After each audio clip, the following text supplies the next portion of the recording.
Welcome to AutoSens, the world's leading community for ADAS and autonomous vehicle technology development.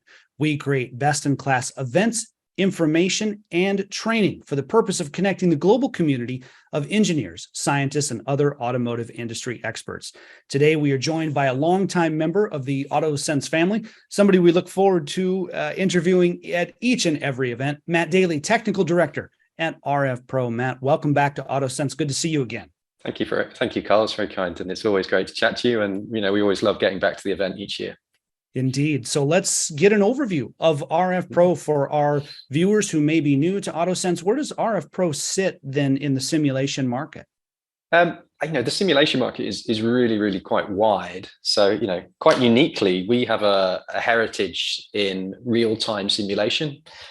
We've come from being able to do highly immersive solutions for driver in the loop, for real time, for hardware in the loop.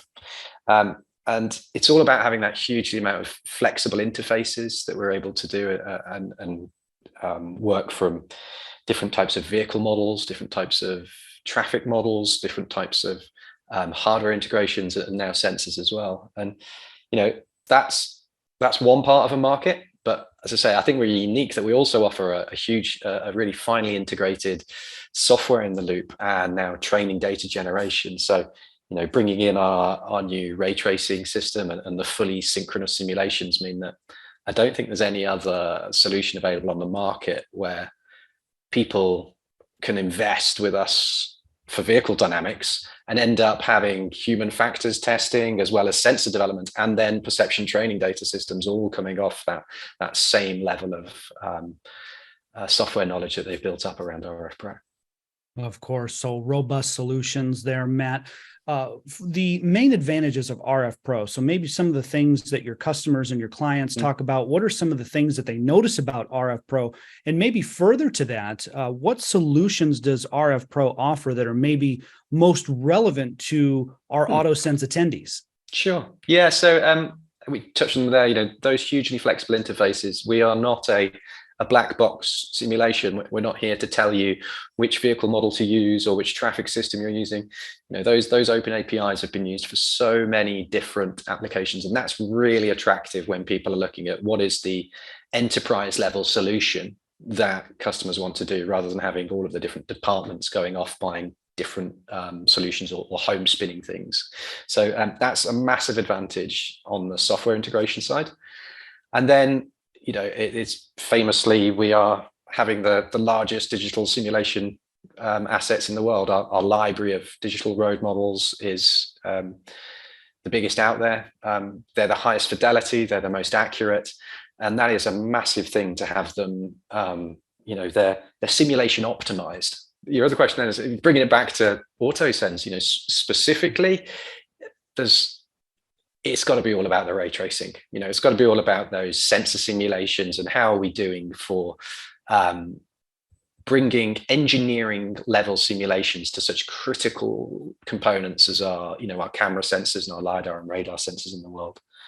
And it's been, we sat with you earlier this year when we were announcing the release of the ray tracer, and it's been so good to see the feedback we've had.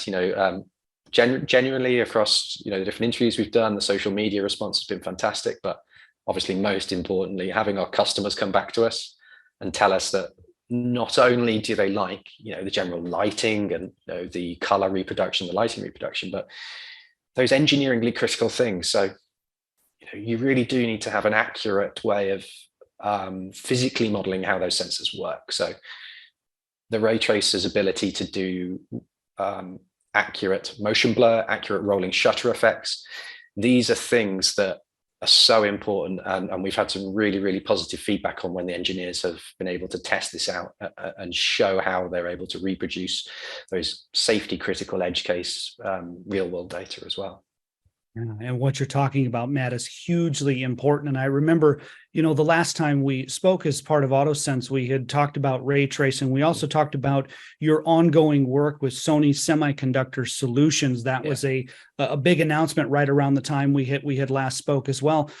Get us up to date. Is there anything new in your work with Sony? Tell us about your latest there with sensor model integrations.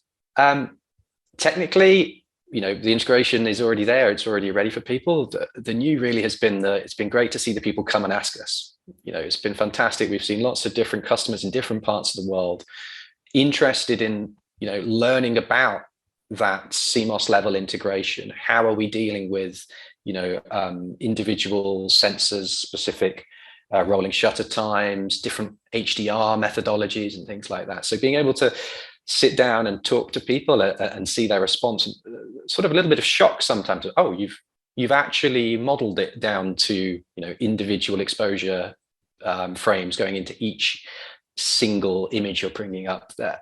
There's been quite really pleasing to see the sort of as I say, the shock, but also the pleasure you get out of the customers when they realize they can now really consider simulating and getting simulated results that are as good as what they're getting from real devices. So, of course, we're speaking today with Matt Daley, Technical Director at rFpro. And Matt, before we started recording this interview, we were having a conversation off camera. Let's bring that conversation now on camera because it's important. So we're talking about cameras, and that's a well-known area. But moving beyond that, we have other important sensors to consider. So the big question here, and maybe the big limit, if you will, is how do we go about dealing with the physical and material properties beyond light? Yeah, I think it's a massive area, and it's something that we've seen people struggle with, all the way up to now when they're looking at modeling LiDAR sensors and radar sensors, because the material properties, the reflectance properties, the absorption properties of these are different depending on the different parts of that electromagnetic spectrum that those sensors work in. And there isn't really a single person in this world that is clever enough to know that about every single sensor and every different material that's there. So what we found the limit is that people have abstracted this to such a simplified level that, is it metal or is it wood? And, is that an entire object is now made of wood when actually it's got metal rivets in and metal screws, and it's got panels on the front of it that are all different materials that exist inside these things. So we've seen people having these sense models before, and they've come across with highly simplified material characteristics. So, what we've done recently and actually launched this year with the latest update is allow all of our models to have a pixel level definition of the material. So, we're building physical material identification into every single design, every single object, every single pixel of that object. So, if simple things like, some of the images behind us are always useful. So, you can see here we've got concrete, but then we've got big metal rivets in that concrete that are holding it to things. That these are different objects that are going to create different reflectivities and different absorption for each individual laser or radar part that's going to come back off them. So yeah, we're calling that the physical material assignment, and what we're going to be doing is publishing, I think, and trying to share actually with as many people as possible that we think we can really help people at one level define materials in a simple way, a top level material characteristic like wood, metal, glass, but then give people, if they need it and want it and their sense models can cope, a much finer resolution down from the type of material, maybe as a second level, and then even what's the finish of that material? Is it polished? Is it anodized? Is it rough? So there's so many layers to materials and to the actual characterization of those materials you need to do for sensors. That we're really pleased. I could talk all day about that, so we better not go too much on that now. But yeah.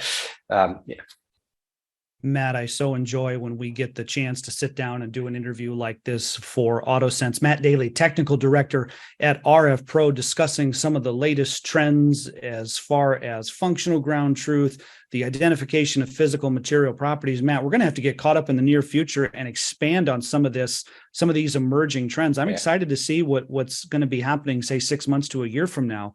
But until that time, safe travels to Brussels, my friend, and thank you for being with us and sharing your expertise. We look forward to talking with everybody there.